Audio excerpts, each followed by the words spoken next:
அனைவருக்கும் வணக்கம். இன்று நாம் சொல்வனத்தின் புனைவு வனத்தில் எழுத்தாளர் கங்காதரன் சுப்பிரமணியம் அவர்களை சந்திக்கிறோம். வணக்கம் சுப்பிரமணியம். வணக்கம் மேடம். உங்களையும் சொல்வனும் வாசகர்களையும் இந்த உரையாடல் மூலம் சந்திப்பதில் மிக்க மகிழ்ச்சி அடைகிறேன். நன்றி சார். மனிதனின் வாழ்க்கை பயணத்தில் சில கணநேர நிகழ்ச்சிகள் நேரடி அதிர்ச்சிகளை தரும் மன தாக்கங்களை உருவாக்கலாம். 60 நொடிகள் இந்த சிறுகதை அத்தகைய ஒரு அதிர்ச்சிக்கு பிறகு நிகழ்வதை பதிவு செய்கிறது. ஒரு கணத்தில் ஏற்படும் மாற்றம் எவ்வளவு ஆழமான தாக்கங்களை ஏற்படுத்த முடியும் அப்படிங்கிறத இது ரொம்ப அழகா காட்டுது. வாழ்க்கையோட நிலையற்ற தன்மையையும் மனிதன் காலத்தை அலட்சியமா கடந்து செல்வது போல தோன்றினா கூட சில நிமிடங்கள்ல வாழ்வு அப்படியே புரட்டி போடுற வகையில செயல்படக்கூடியவை அப்படிங்கிறத இது உணர்த்துகிறது. இந்த கதை படிச்ச உடனே எனக்கு தோணினது, இது ஒரு குறிப்பிட்ட இடத்தையோ காலத்தையோ பற்றியது மட்டுமல்ல, இது எல்லா நாடுகளிலும் எங்கும் எப்போதும் எவருக்கும் பொருந்தக்கூடிய ஒன்றாக எனக்கு தோன்றுகிறது. நாம் சந்திக்கும் ஒவ்வொரு 60 நொடிகளும் மனிதனின் பல தரப்பட்ட குணங்களை ஒரு சேர தட்டி எழுப்புகிறது. மிக அருமையாக எழுதியிருக்கிறீர்கள் சுப்பிரமணியம். இந்த கதையை படிச்ச உடனே எனக்கு நிறைய கேள்விகள் வந்தது. அதுவும் ஒவ்வொரு தரம் படிக்கும் பொழுதும் நிறைய தரம் படித்தேன். ஒவ்வொரு கோணத்துல பலவிதமான கேள்விகள் வந்தது. அதில் ஒரு சில கேள்விகளை உங்ககிட்ட கேட்கணுங்கிற ஆவல். கதையோட தலைப்பு ஏன் 60 நொடிகள் அப்படின்னு வச்சீங்க? அதுக்கு ஏதாவது அடிப்படை காரணம் இருக்கா? ஓகே, இந்த கதையை 2008ஆம் ஆண்டு நடந்த மும்பை தீவிரவாத தாக்குதல் பின்னணியில் சொல்லியிருக்கிறேன். கதை ஆரம்பத்தில் கதையின் நாயகன் மும்பை சத்ரபதி சிவாஜி டெர்மினஸில் இருந்து இறங்கி வேகமாக ஓடிக்கொண்டிருக்கிறான் என்று ஆரம்பிக்கிறது. அப்படி அவன் வேகமாக வெளியே ஓட எடுத்துக்கொண்ட நேரம் 60 நொடிகள். இதை கதையில் பின்பகுதியில் சொல்லியிருக்கிறேன். அவன் வெளியே போனதும் இந்த தீவிரவாத தாக்குதல் ஆரம்பிக்கிறது. அதில் பல பேர் தங்கள் உயிரை இழக்கிறார்கள்.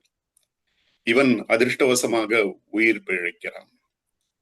ஆனால் தனக்கு கிடைத்த அந்த 60 நொடிகள் கால அவகாசம் இன்னொரு மனிதனுக்கு கிடைக்கவில்லை என்று பிற்பாடு அவனுக்கு தெரிய வருகிறது. தான் அந்த இன்னொரு மனிதனுடைய முடிவுக்கு காரணமாகி விட்டேனோ என்று அவனுக்கு ஒரு குற்ற உணர்ச்சி அவனுடைய மனதை நெருடுகிறது.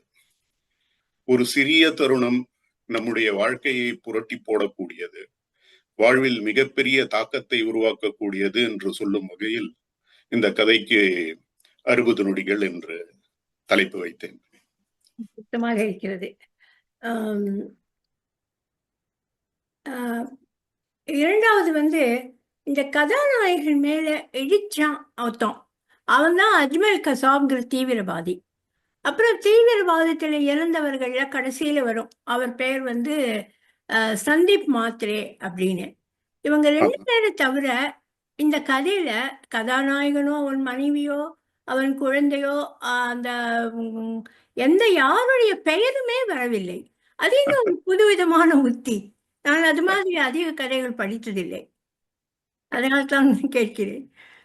ஓகே, ஆக்சுவலா நான் இது வரைக்கும் 4 கதைகள் சொல்வனத்துல எழுதியிருக்கேன். ஆமா, அதுல 3 கதைகள்ல முக்கிய கதாபாத்திரத்தின் பெயர் இருக்காது. இது இது எனக்கு ஒரு இது ஞாபகம் வருது. எனக்கு இது சொல்லும் போது ஒரு டிமார்ட்னு ஒரு கம்பெனி இருக்கு, ரீட்டைல் ஜெயண்ட். அந்த கம்பெனியோட நிறுவனர் ஒருத்தர் இருப்பார். அவர் பேர் எனக்கு சட்ட ஞாபகம் இல்ல. அவர் எப்பவும் ஒயிட் அண்ட் ஒயிட்ல தான் இருப்பாராம். சோ அவரை ஒரு நிருபர் இன்டர்வியூ பண்ணும்போது கேட்டாராம், நீங்க எதுக்கு எப்பவும் ஒயிட் அண்ட் ஒயிட்ல இருக்கீங்க அப்படின்னு. அதுக்கு அவர் சொன்னாராம், it is one less decision to make every day in the morning அப்படின்னு. ஸோ இதுல அனாவசியமான இதுல எல்லாம் டைம் வேஸ்ட் பண்ண வேணாம், எப்பவும் ஒயிட் அண்ட் ஒயிட்ல இருப்போம் அப்படின்னு சொல்லி அவர் அந்த மாதிரி ட்ரெஸ் பண்ணிட்டு இருந்தாராம். அது மாதிரி இந்த கதையில அவன் பேரு ரமேஷா சுரேஷான்னு சொல்லிட்டு நம்ம அனாவசியமா இது பண்ண வேண்டாம் அப்படின்னு சொல்லிட்டு கதை எல்லாருக்கும் புரியும், அதோட இது புரிஞ்சா போதும், தாக்கம் இருந்தா போதும் அப்படின்னு சொல்லி அது எதுவும் சொல்லல. ஓகே. அப்புறம் வந்து கதையில வந்து கதாநாயகன் வந்து ஒரு நடுத்தர வர்க்க குடும்பத்தை சேர்ந்தவன். அவனோட குடும்ப வாழ்க்கை வந்து பொருளாதார சவால்கள், பொண்ணுக்கு வந்து பள்ளிக்கூடத்துல பணம் கட்ட வேண்டிய கெடு, மளிகை பாக்கி, அப்புறம் வந்து எல்லா நடுத்தர குடும்பத்துக்காரங்களுக்கும் ஒரு ஒரு மிகப்பெரிய ஆசை, தனக்குன்னு ஒரு ஃப்ளாட்டாவது இருக்கணும் அப்படின்னு. அதையும் அவன் கட்டும்போது அது ஆஸ் யூஷுவல் டிலே ஆயிடும். அதனால வரக்கூடிய பணச்சிக்கல், இதெல்லாம் பத்தி நீங்க விரிவா சொல்றீங்க இல்லையா அந்த கதையில? அந்த வந்து ஏன் இந்த மாதிரி இதெல்லாம் இப்படி விலாவரியா சொல்றது வந்து இந்த மைய கருவை எவ்வாறு வலுப்படுத்துகின்றன, சொல்ல முடியுமா? ஓகே. இந்த கதையோட மைய கருத்துன்னு எடுத்துட்டீங்கன்னா, எல்லாம் விதிப்படிதான் நான் தீர்மானிக்கப்படுகிறது என்று சொல்லலாம். விதிப்படி இந்த கதையினுடைய நாயகனுக்கு அவனுக்கு விதிக்கப்பட்டிருக்கும் காலம் இன்னும் முடியவில்லை. ஆனால் அந்த சம்பவ இடத்தில் அவன் இருக்கிறான். அந்த சரியான டைம்ல அவன் அங்க போய் சேர்றான். ஆனா அவனோட காலம் இன்னும் முடியலைன்றதால அவன் அந்த சம்பவ இடத்தை விட்டு வெளியே போகணும். அதுக்கு ஒரு கருவியா இருந்ததுதான் அவனுக்கு அந்த ட்ரெயின்ல கிடைச்ச அந்த பர்ஸ். சாதாரண சூழ்நிலையில அவன் அந்த பர்ஸை எடுத்திருக்க மாட்டான். அவன் ஒரு நடுத்தர வர்க்கத்தை சேர்ந்தவனா இருந்தாலும், ஒரு பொருளாதார இதுல இருந்தாலும், ஒரு நேர்மையான மனிதன் என்று சொல்லலாம் அவனை. ஆனால் அன்று அவன் இருந்த மனநிலையில் ஒரு கணம் இந்த பர்ஸை பார்த்தவுடன் அவனுக்கு புத்தி பேதலித்து விடுகிறது. சோ தனக்கு சொந்தமில்லாத ஒரு பொருளை அவன் குனிந்து எடுக்க செய்து விடுகிறது. இவ்வாறு ஒவ்வொரு சம்பவமும் ஒரு சங்கிலியாக கோர்க்கப்பட்டு அவனை அந்த சம்பவ இடத்திலிருந்து வெளியே எடுத்துக்கொண்டு போக உதவுகிறது. இதுதான் அந்த பொருளாதார நெருக்கடிக்கும் அவனுடைய விதிக்கும் கோர்க்கப்பட்ட சம்பவங்கள். அதுக்கப்புறம் எனக்கு என்ன தோணித்துன்னா, இந்த கதை வந்து ஒரு சிறிய ஒரு ஒரு கொஞ்ச நேரம், ஒரு 60 நொடி மூலமா ஒருத்தனோட வாழ்க்கையோட முக்கியத்துவத்தை வந்து எடுத்துரைக்குதா? இந்த கதை மூலம் நீங்க எவ்வாறு வாழ்க்கையோட நுணுக்கங்களை வெளிப்படுத்துறீங்க? முன்னாடியே சொன்னது போல ஒரு சிறிய தருணம் நம் வாழ்க்கையில் மிகப்பெரிய தாக்கத்தையும் மாற்றத்தையும் ஏற்படுத்தக்கூடியதுன்னு சொன்னேன். சில விஷயங்கள் நம்மை மீறியவை, நம்மால் தவிர்க்க முடியாதவை என்று சொல்லலாம். அதை நாம் ஏற்றுக்கொண்டுதான் ஆக வேண்டும். நான் சொன்னது போல அவனுக்கு, இந்த கதையினுடைய நாயகனுக்கு, தான் இன்னொரு மனிதனுடைய முடிவுக்கு காரணமாகி விட்டேனோன்ற ஒரு இது குற்ற உணர்ச்சி இருக்கிறது. இவன் அந்த பர்ஸை எடுத்ததால் அந்த மனிதன் அதை தேடிக்கொண்டு வந்திருக்கிறான். அப்பொழுது அவன் தீவிரவாதிகளின் தாக்குதலுக்கு உள்ளாகி உயிர் துறந்திருக்கிறான். இவன் தான் அதற்கு காரணம் என்று நினைக்கிறான். என்றால் இவர் ஒரு நேர்மையான மனிதன், அதனால் அவன் அப்படி நினைக்கிறான். ஆனால் எது எப்படி நடந்ததோ அது அப்படித்தான் நடந்திருக்கும், வேறு எப்படியும் நடக்க வாய்ப்பில்லை என்று எடுத்துக்கொள்ள வேண்டும். விதியின்படி நாம் எடுத்துக்கொள்ள வேண்டும் என்பது என்னுடைய கருத்து. இப்படி அடிக்கடி விதி அப்படின்னு சொல்றீங்களே, கடவுள் செயல் என்று சொன்னாலும் நடந்தது எல்லாம் இவன் உயிரோடு தப்பிக்கணும் அப்படிங்கிறதுக்காக விதியால் நடத்தப்பட்ட நாடகம் அப்படின்னு ஏன் விதியை பற்றியே எழுதினீங்க? விதி வலியது என்பதை வற்புறுத்தவா? விதி வலியதா? நல்ல கேள்வி இது. எனக்கு விதியில் நம்பிக்கை உண்டு. சோ இந்த கேள்விக்கு நான் பதில் சொல்லும் போது, இந்த கதையில் எந்த கான்டெக்ஸ்டில் அதை சொல்லியிருக்கிறேன் என்ற விளக்கம் சொல்ல வேண்டியது என்னுடைய கடமை. விதிக்கப்பட்டதுதான் விதி. நாம் முன்பிறப்பில் செய்த நன்மை தீமைகளை பொறுத்து இந்த உலகில் பிறக்கும் போது நமது வாழ்க்கையை எப்படி அமையும், எந்த தாய் தந்தையருக்கு நாம் பிறக்க வேண்டும், எந்த விதமான சௌகரியங்களை நாம் அனுபவிக்க வேண்டும், எந்த பதவியில் இருக்க வேண்டும், ஒரு மனிதன் நிம்மதியான மனநிலையில் இருப்பானா, இல்லை எப்போதும் ஒரு கொந்தளிப்பான மனநிலையில் இருப்பானா, அவன் ஜான் எழுதினால் முழம் சறுக்குவானா, அல்லது வாழ்க்கையே ஒரு தினந்தோறும் ஒரு போராட்டமாக இருக்குமா, இதெல்லாம் நாம் பிறக்கும் போதே தீர்மானம் செய்யப்பட்டிருக்கிறது என்பது என்னுடைய கருத்து. இப்படி விதியை பற்றி சொல்லும் போது மனிதர்கள் வாழ்க்கையில் சோர்ந்து போய்விடக்கூடாது, அவர்கள் செய்யும் முயற்சியை விடாமல் செய்து கொண்டிருக்க வேண்டும் என்ற நோக்கில் விதி என்று ஏதும் இல்லை, விதியை மதியால் வெல்லலாம் என்று சொல்கிறார்கள். நான் இந்த கதையில் விதியால் நடத்தப்பட்ட நாடகம் என்று சொன்ன போது வாழ்வும் சாவும் மனிதனின் கையில் இல்லை என்ற ஒரு லிமிட்டட் கான்டெக்ஸ்டில் விதியின் ஒரு பகுதியை சொல்லியிருக்கிறேன். அந்த வகையில் பார்க்கும்போது விதி வலியதா என்று நீங்கள் என்னுடைய கருத்தை கேட்டால் நான் விதி வலியதுதான் என்று நான் சொல்லுவேன். உங்கள் மனதின் வெளிப்பாடுதான் கதையில் வந்துள்ளது. ஆமா, நான் என்னுடைய கருத்து அது. மாறுபட்ட கருத்துக்களும் இருக்க வாய்ப்புண்டு. இது ஒரு சம்பவம் இங்கே குறிப்பிட விரும்புகிறேன். சமீபத்தில் இந்தியாவில் பெஹல்காமில் ஒரு கொடூரமான சம்பவம் நடந்தது. 26 குடும்பங்கள் தங்கள் 26 மனிதர்கள், இந்துக்கள், அவர்கள் குடும்பத்திற்கு முன்னாலேயே கொடூரமான முறையில் கொல்லப்பட்டார்கள். அவர்களை அந்த நேரத்தில் அந்த இடத்திற்கு கொண்டு வந்தது எது? அதை தவிர திருமணமாகி ஒரு வாரம் கூட ஆகாத ஒரு இளம் தம்பதியினர் தேனிலவுக்கு வேற எங்கோ போவதற்காக முடிவு செய்திருந்தவர்கள், திட்டமிட்டிருந்தவர்கள் அந்த இடத்திற்கு போக முடியாமல் அந்த நேரத்தில் இந்த இடத்திற்கு வந்து சேர்ந்தது. அதை என்ன என்று சொல்லுவீர்கள்? அதே சமயம் சில குடும்பங்கள் அந்த இடத்திலிருந்து சில நிமிடங்களுக்கு முன், சம்பவம் நடந்த சில நிமிடங்களுக்கு முன் வெளியேறினார்கள் என்று அவர்கள் பேட்டியில் சொன்னதை பார்த்தேன். அந்த நேரத்தில் அந்த இடத்திலிருந்து அவர்களை வெளியே கொண்டு போனது எது? என்னுடைய கதையில் நாயகன் 60 நொடிகளில் வெளியேறி தப்பித்தான் என்று சொன்னேன்.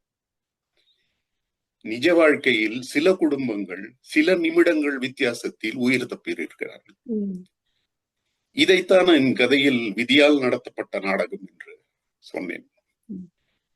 இதை விதி என்று என்னுடைய கருத்தை சொல்லும் போது, எஸ்பெஷலி இந்த Pahalgam incident, I don't want யாரையும் புண்படுத்த வேண்டும் என்ற என்னுடைய நோக்கத்தை சொல்லி யாரையும் புண்படுத்த வேண்டும் என்ற நோக்கம் எனக்கு இல்லை. என்னுடைய கருத்தை சொன்னேன். அந்த குடும்பங்களுக்கு என்னுடைய ஆழ்ந்த அனுதாபங்களும் இரங்கல்களும் உண்டு. நிச்சயமா. அப்புறம் என்ன பண்றானாக்க, ஒரு பர்ஸ் அவன் காலில் தட்டுப்படுறது, யாரும் பார்க்கல. பர்ஸை திறந்து பார்க்காமலே அவனுக்கு தெரியுது நிறைய பணம் இருக்கு இதுல, என்னடா செய்யறதுன்னு ஒன்றும் புரியல. போலீஸ் ஸ்டேஷனில் போய் ஒப்படைக்கிறதா, இல்லை பர்ஸில் விவரம் இருந்தால் சொந்தக்காரனை பிறகு கூப்பிட்டு கொடுப்பதா, இல்லைன்னா என்ன இப்போ அவசர தேவைக்கு இன்னைக்கு எடுத்துட்டு நாளைக்கு அதை ஈடு கட்டி வச்சுட்டு அந்த சொந்தக்காரங்கிட்டயோ இல்லை போலீஸ்கிட்டயோ ஒப்படைக்கிறதாங்கிற இந்த எண்ணம் வந்த உடனே அவனுக்கு ஒரு பயம் வந்துடுது. ஐயோ, யாராவது இந்த பர்ஸை எடுக்கிறத பார்த்துட்டு கையும் களவுமா பிடிச்சிட்டா என்ன செய்யறது, அவமானமா போயிடுமே அப்படிங்கிறான். இத்தகைய எண்ணங்கள் வந்ததும் யாரும் பார்க்கும் போது அங்கிருந்து வேகமாக ஓடி போவதுதான் நல்லது என்று தோன்றுகிறது. இப்படி கதையில் ஒரு பயம், குழப்பம் மற்றும் மனித குணங்களை மிக அழகாக நீங்க வெளிப்படுத்தியிருக்கீங்க. இந்த உணர்வுகள் கதையின் தாக்கத்தை எப்படி அதிகமாக்க உதவுகின்றது சொல்ல முடியுமா?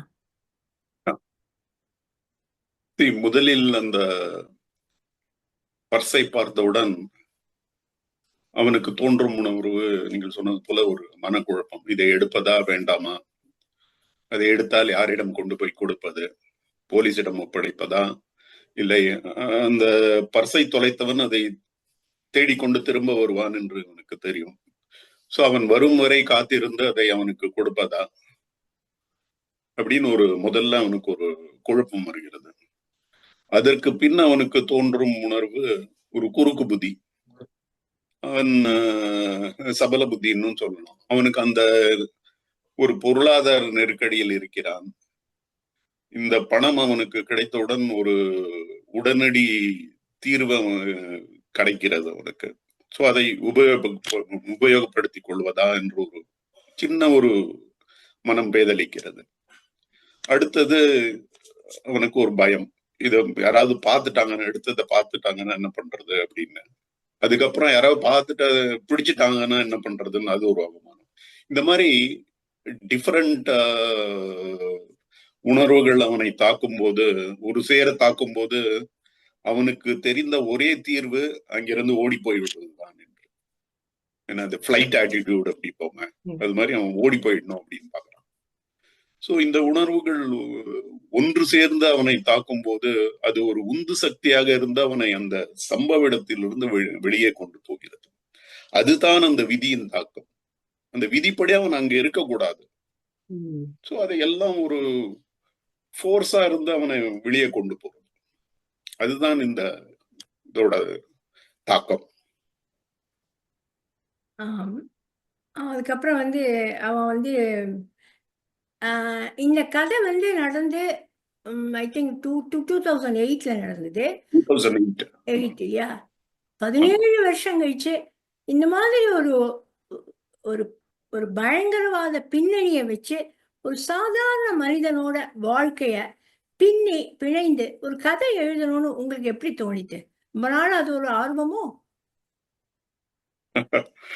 அது ஆல்வேஸ் ஒரு கொஞ்சம் சென்சேஷனலா எதுன்றது ஆல்வேஸ் இட்ஸ் இது. நான் சின்ன வயசுல நிறைய இதெல்லாம் படிச்சிருக்கோம், த்ரில்லர் ஸ்டோரிஸ் எல்லாம். அதை தவிர இப்போ வந்து பயங்கரவாத தாக்குதல்ன்றது ஒரு almost it has become a regular phenomenon. நான் கதையில சொன்ன இந்த மும்பை தீவிரவாத தாக்கல் ஆகட்டும், இல்லாட்டா அதுக்கு முன்னாடி நடந்த மும்பை தொடர் குண்டு வெடிப்பு சம்பவம் ஆகட்டும், அல்லது இப்போது நடந்த பெஹல்காம், இதெல்லாம் சாதாரண மக்களை குறிவைத்தே செய்யப்படுகிறது. சோ அதுல நேரடியா சம்பந்தப்படாதவர்களுக்கு அது ஒரு பரபரப்பான செய்தி. ஆனா அந்த குடும்பங்களுக்கு பொறுத்த வரைக்கும் அது அவர்களுடைய அது ஒரு அதனுடைய தாக்கம் தொடர்ந்து கொண்டே இருக்கும் என்று சொல்லலாம். அது அவர்களை அது பொருளாதார ரீதியாகவும் மன ரீதியாகவும் ரொம்பவே பாதித்திருக்கும். அதிலிருந்து எத்தனை குடும்பங்கள் மீண்டு வந்திருக்கின்றன, அதனால் அதற்கு எவ்வளவு காலம் எடுத்துக்கொண்டது என்று நமக்கு யாருக்கும் தெரியாது. அது சம்பவம் நடந்த உடனே எல்லாரும் ஒரு சில நாட்கள் அதை பரபரப்பாக பேசுகிறோம். அப்புறம் என்ன நடந்ததுன்னா யாருக்கும் நினைவு இருப்பதில்லை. சோ இந்த மாதிரி நான் யோசிச்சுட்டு இருக்கும் போது, சரி இந்த ஒரு கதையை இந்த தீவிரவாத தாக்குதல் பின்னணியில் எழுதினால் அதனுடைய தாக்கம் நன்றாக இருக்கும் என்று தோன்றுகிறது. அதனால்தான் இந்த கதையை அந்த பின்னணியில் நான் வைத்தேன். நன்றி. அப்புறம் வந்து மனைவி என்ன பண்றா, அன்னைக்கு வந்து ஃப்ளாட்டுக்கு போகலாம், கார்பெண்டர் வேலையெல்லாம் முடிச்சுட்டான், பார்த்துட்டு வரலாம் அப்படிங்கிறா. சரின்னு எல்லாருமா வந்து கதையில் வந்து எல்லாருமா அந்த பொண்ணையும் கூட்டிட்டு பார்த்துட்டு வர போகிறா. அப்புறம் சித்தி விநாயகர் கோயிலுக்கு போய் அர்ச்சனை பண்ணுறாங்க. அதுக்கப்புறம் வெளியில் சாப்பிட்டுட்டு வர்றாங்க. அப்புறம் வீட்டுக்கு வந்தவுடனே மனைவி வந்து அப்பாடா இனிமேல் சகஜ வாழ்வு நமக்கு வந்துடும் அப்படின்னு இருக்கா. ஆனால் அவன் வந்து கணவன் வந்து ஒரு சுரத்தே இல்லை. என்ன கேட்டாலும் தலையை மட்டும் ஆட்டிகிட்டே இருக்கான். இந்த வரி வந்து எனக்கு ரொம்ப பிடிச்சிருந்தது. அதாவது ஒரு ஆதர்ச கணவன் மனைவிக்கு உள்ளே இருக்கிற ஒரு புரிதல். பெண்களுக்கு தெரியாதா, ஆண்கள் வெறுமனே தலையாட்டினால் என்ன அர்த்தம், தலை ஆட்டாவிட்டால் என்ன அர்த்தம், பேசாமல் இருந்தால் என்ன அர்த்தம், அதிகமாக பேசினால் என்ன அர்த்தம் என்று ரொம்ப சிறப்பாக எழுதியிருக்கீங்க நீங்க அந்த இடத்துல. அப்புறம் இன்னொன்னு நினைச்சேனா, அவன் வந்து அந்த அந்த கணவன் வந்து என்ன பண்றான், அவன் மனசு வந்து எப்பவுமே நடந்ததையே நினைத்து அசை போட்டுட்டு இருக்கோம். ஐயோ, பஸ் பர்ஸை திருடி ஓட வேண்டிய நிலை, அதனால நம்ம உயிர் தப்பினோம். பர்ஸை சொந்தக்காரன் சேர்க்க காத்திருந்தா அதிக நேரம் ஆகியிருக்கும், 2 பேரும் சேர்ந்து இறந்திருப்பாங்க. இவன் ஆமா. திருடிய பணமும் கடைசியில் உபயோகப்படவே இல்லை, இல்லையா? ம். ஆமா. அப்புறம் வந்து இவன் என்ன பண்றான், அந்த பர்ஸை எடுத்துட்டு அந்த வீட்டுக்கு போறான். போகும்போது என்னடா அது இவ்வளவு கூட்டமா இருக்கு இந்த வீட்டு வாசல்னு போனா, உள்ளுக்குள்ள வந்து சந்தீப் மாத்திரை, சந்தீப் மாத்திரை அப்படின்னு சொல்லிட்டே உள்ள போறான். போனா அங்க வந்து படம் போட்டு மாலை போட்டு எல்லாம் இருக்கு. அப்ப இந்த பர்ஸை கொண்டே கொடுக்குறான். அந்த குழந்தை வந்து வாங்கிட்டு, ரொம்ப தேங்க்ஸ் அங்கிள், எனக்கு எங்களுக்கு ரொம்ப இது உபயோகமா இருக்கும் அப்படிங்கிறது. அப்புறம் அந்த குழந்தை கேட்கறது, காஃபி வேணுமா அங்கிள் அப்படின்னு. அப்பா செத்து போயிருக்கா. அந்த குழந்தைக்கு என்ன ஒரு மனிதாபிமானம். அதை நான் படிச்சுட்டும் எனக்கு அப்படியே என் கண்ணில் தண்ணி வந்துடுது. அந்த ஒரு சின்ன குழந்தைக்கு இருக்கிற மனிதாபிமானம் கூட மக்களுக்கு இப்ப இல்லையே. அவ்வளவு அழகா நீங்க அந்த இடத்துல அதை கொண்டு வந்தது ரொம்ப பிரமாதம், இல்லையா? நீங்க என்ன நினைக்கிறீங்க? ஏன் அது அப்படி எழுதினேன்? அது எப்படி உங்களுக்கு அந்த பாத்திரத்துக்குள்ளேயே போயிட்டேடோ? பாத்திரத்துக்குள்ளேயே. அது ஆமா. அத வந்து கடைசியில முடிக்கும் போது அது ஒரு இவனுக்கு அதை எடுத்துக்கணும்னு ஒரு நிமிஷம், ஒரு சில நிமிடங்கள்ல அவனுக்கு தோன்றுகிறது. ஆனால் அவன் அந்த குடும்பத்தை பற்றி யோசிக்கவில்லை. அவன் எந்த மாதிரியான குடும்பம் என்று, இவனை விட ஒரு தாழ்ந்த நிலையில் இருக்கும் குடும்பம் அப்படின்னு அவனுக்கு தெரியும் போது அவனுக்கு வந்து மனசு ரொம்ப வேதனை ஆயிடுறது. சோ அந்த இம்பாக்ட கொண்டு வரணும்னு தான் அது அவன் போகும்போதே அவனுக்கு தெரிந்து விடுகிறது. இந்த பர்சுக்கு சொந்தக்காரன் ஒரு ஏதாவது ஒரு கம்பெனிலேயோ அலுவலகத்திலேயோ அரசாங்க அலுவலகத்திலேயோ எங்கேயாவது ஒரு கடைநிலை ஊழியராக இருக்க வேண்டும் அப்படின்னு அந்த மாதிரி ஒரு இதுல இருக்காங்க. சோ அங்க போன உடனே இவன் நாம ஏதோ பொருளாதார கஷ்டத்துல இருக்கோம், இவன் நம்மளை விட இன்னும் மோசமான நிலையில் இருக்கிறான். இந்த குடும்பம் இருக்கிறது. அவன் அதனுடைய குடும்ப தலைவனும் போய்விடுகிறான். சோ இந்த குடும்பம் எப்படி அவனால் அதை இது பண்ணும் அப்படின்னு சொல்லி அவனுக்கு மனது ரொம்ப பாதிக்கிறது. அதைத்தான் நான் அந்த அவனுக்கு வந்து அந்த அன்றிலிருந்து அவன் தூக்கத்தை தொலைத்தான் என்று சொன்னது இதாலதான். இந்த அதெல்லாம் கேட்க வந்தேன்னா நீங்க சொல்லிட்டு அந்த லைன் ரொம்ப பிரமாதம். அப்புறம் வந்து உங்களோட முன்னொரு கதை வந்து ஒரு துரோகம் ஒரு தண்டனை அப்படின்னு ஒரு கதை எழுதியிருந்தேன் இல்லையா, சொல்வனத்துல. அதுலயும் நான் வந்து நீங்க என்ன பண்ணியிருந்தேன்னா, அந்த கதையில கூட அந்த எழுத்தாளனும் அவன் ஒய்ஃபும் பேசுற மாதிரி இருக்கும். அப்புறம் அவன் எழுதுற கதையில இருக்கிற அந்த 2 கேரக்டர்ஸ் ஹஸ்பண்ட் அண்ட் ஒய்ஃப் பேசுற மாதிரி இருக்கும். இதை சொல்வேன், அப்புறம் அதை சொல்வேன். அது போல இதுலயும் அந்த சம்பவம் நடந்த அன்னைக்கு நடந்தது, அவன் அசை போடுறத அன்னைக்கு போறான், அவன் மேல இடிக்கிறான், அதெல்லாம் அவனுக்கு வருது.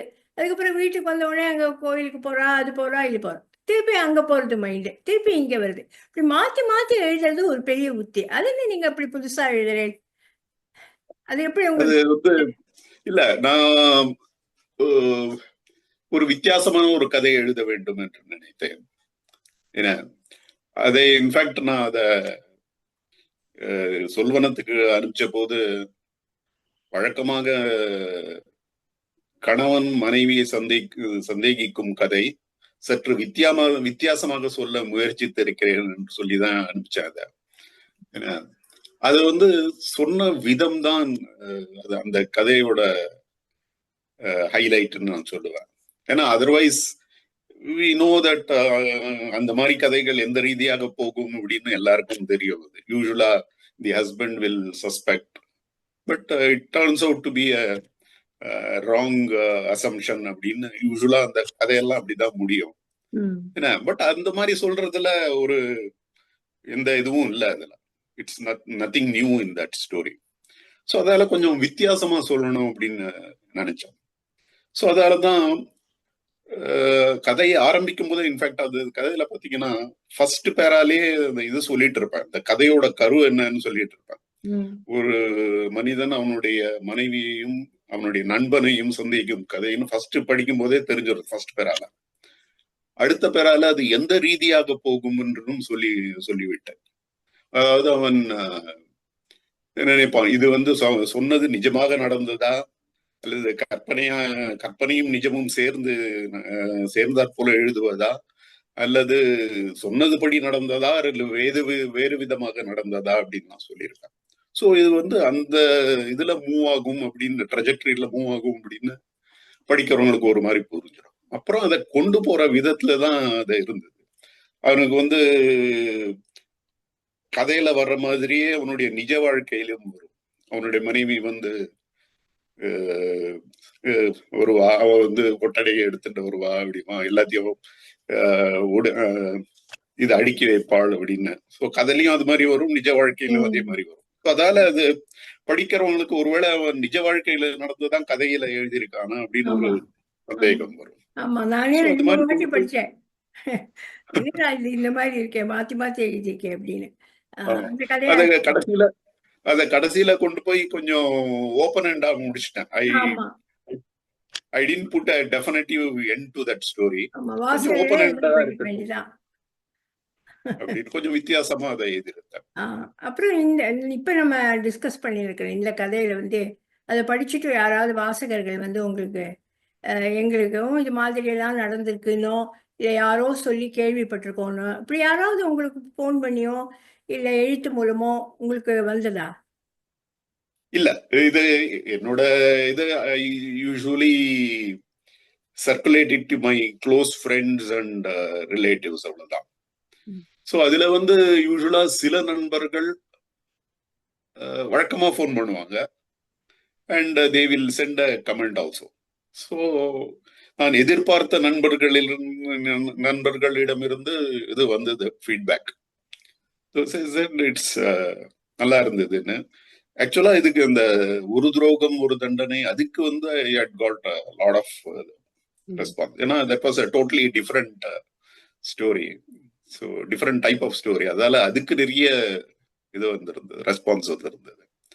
இதுக்கு ஒரு 2-3 பேர் they had called and said it's good. அதுதான் அந்த கதையுடைய வெற்றிக்கு ஒரு முக்கிய காரணம் இல்லையா? அது வாசகர்கள் வந்து படிச்சு அதை பத்தி சொல்லும் பொழுது எழுத்தாளனுக்கு ஒரு மன நிறைவுங்கிறது நிச்சயமா நிச்சயமா நிச்சயமா. அது even if it is critical remark also. So அதை ஈடுபாட்டோடு படித்திருக்கிறார்கள் என்ற ஒரு இது நமக்கு ஒரு இது மன நிறைவு வரும். உண்மை. அதாவது கடைசியில ஒரு மனுஷனுக்கு ஒரு நீங்க முதலியே எழுதியிருப்பேன் 85 வயது சராசரி உள்ள மனிதனுக்கு இந்த 60 நொடிங்கிறது அதோட விகிதத்தை பார்த்தா 0.000 இருக்கும் அப்படின்னு. ஸோ அது கூட அவனோட வாழ்க்கைய அப்படி ஒரு அல்லோலப்படுத்திடுறது. வாழ்நாள் முழுக்க ரொம்ப அழகா எழுதியிருக்கீங்க. நிறைய எழுதுங்கணும், நீங்க நிறைய எழுதணும், உங்கள் எழுத்து வளரட்டும். இவ்வளவு நேரம் எங்களுடன் சொல்வனம் சார்பாக நான் நன்றி கூறிக்கொள்கிறேன். ரொம்ப மகிழ்ச்சியாக இருந்தது உங்களுடன் இந்த காலை பொழுதை உங்களுக்கு இரவு சந்தித்தது. நன்றி. தேங்க்யூ. சொல்வனம் வாசகர்கள் அனைவருக்கும் வணக்கம். மீண்டும் புனைவு வனத்தில் சந்திப்போம்.